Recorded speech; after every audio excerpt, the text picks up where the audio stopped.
All right, today we are diving into one of the wildest paradoxes in the entire world of luxury, the Hermès Birkin bag. It's, this ultimate symbol of success, of having made it, yet all the money in the world, literally, can't just buy you one off the shelf. So what is actually going on here? And this is really the heart of the mystery, isn't it? You got a product, you have people with tens of thousands of dollars, cash in hand, desperate to buy it. In any other business, that's the easiest transaction in the world. But with Hermès, it's a completely different universe. Why would they make it so difficult to give them your money? Because, and this is the key, the price, as insane as it is actually the smallest hurdle. The real secret, the real genius, is a deliberately complicated and honestly frustrating system. It's a machine designed not just to sell you a bag, but to create a level of desire that is completely off the charts.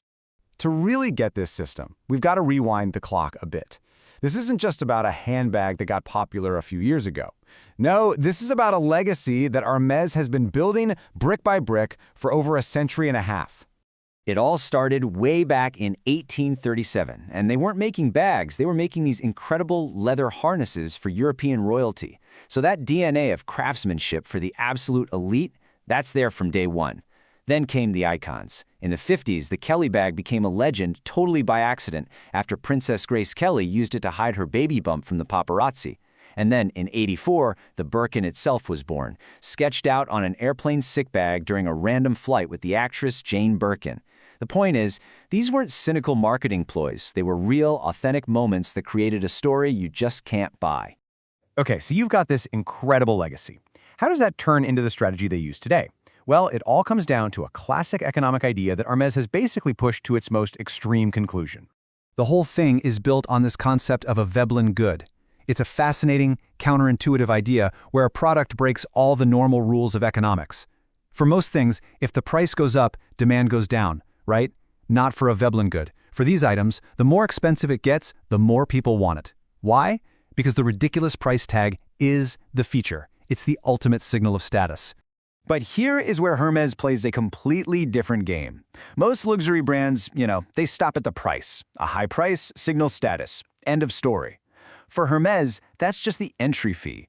They change the entire equation from being about what you can afford to buy to being about what you can get access to. The real flex isn't just owning the bag, it's being one of the chosen few who was even allowed to buy it in the first place. And this, right here, sums up their entire worldview. Think about it. Almost every company on earth is trying to reduce friction, to make it easier for you to buy their stuff. Hermès does the absolute opposite. Their goal is to create friction, to starve the market, to engineer a constant state of wanting. That feeling of I can't have it, that is the engine of their brand. So let's say you're in. You've got the money, you want the bag. How do you actually do it? Well, my friend, you have to learn to play what everyone calls the Hermès game. First thing you need to know, that idea of a waiting list? Yeah, throw that right out the window. It doesn't really exist anymore. It's been replaced by something way more ambiguous, way more nerve-wracking, the offer. You can't request a Birkin. You can't order one. All you can do is signal your interest and then hope. Hope that you are deemed worthy.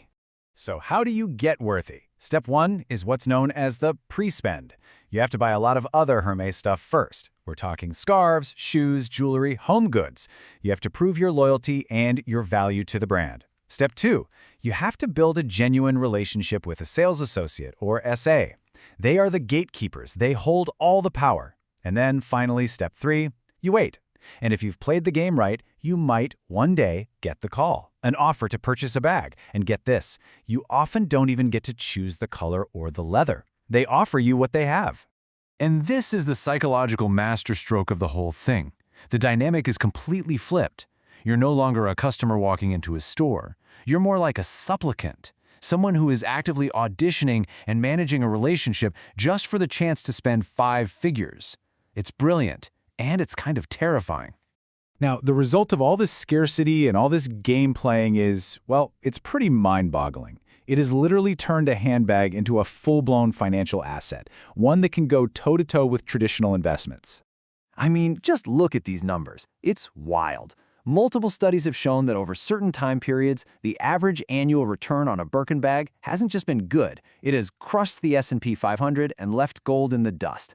We're not talking about fashion anymore, we're talking about a legitimate asset class. And what fuels this incredible value? A red-hot secondary market. Because it's next to impossible to get one from a store, people are willing to pay massive premiums to resellers. It's not uncommon for a badge you buy for, say, $12,000 to be flipped the next day for $25,000, $30,000. Easy.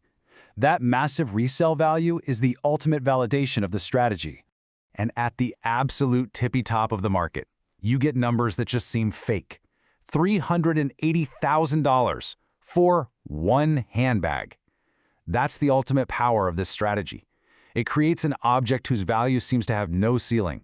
But look, a strategy this extreme, this based on control and, well, frustration, it's not all sunshine and profits. In fact, the very things that make the strategy so strong are also what cause its biggest headaches. It's really a double-edged sword. On one hand, you have this perfect brand image and incredible profits. But on the other hand, you've created a monster of a resale market that you don't control. You have a growing number of really frustrated customers, and you become a massive target for lawsuits and counterfeiters. And that frustration has now officially boiled over into the legal system. That whole pre-spend game is now at the center of a major class action lawsuit filed in 2024. The plaintiffs are arguing that this is an illegal practice called a tying agreement. Basically, they're saying Hermès illegally forces customers to buy a bunch of other stuff they might not even want just to get a chance to buy the one thing they actually do. So, all of this brings us to the biggest, most important question of all. Can this old-school model of making people wait and work for it, can it actually survive in the world we live in today? Seriously, just think about the clash here. The entire Hermès strategy is built on things that are slow, that are personal, that are opaque. And that is the polar opposite of our modern culture, which is all about e-commerce, one-click purchases, and total transparency. So the massive challenge for them is, how do you keep that magic alive without looking completely out of touch? And that's really the thought I want to leave you with. In a world where you can get almost anything you can imagine delivered to your door in an hour, has the most luxurious thing of all become something you're told you can't have? Is this game, this carefully engineered frustration, the new definition of what luxury even means?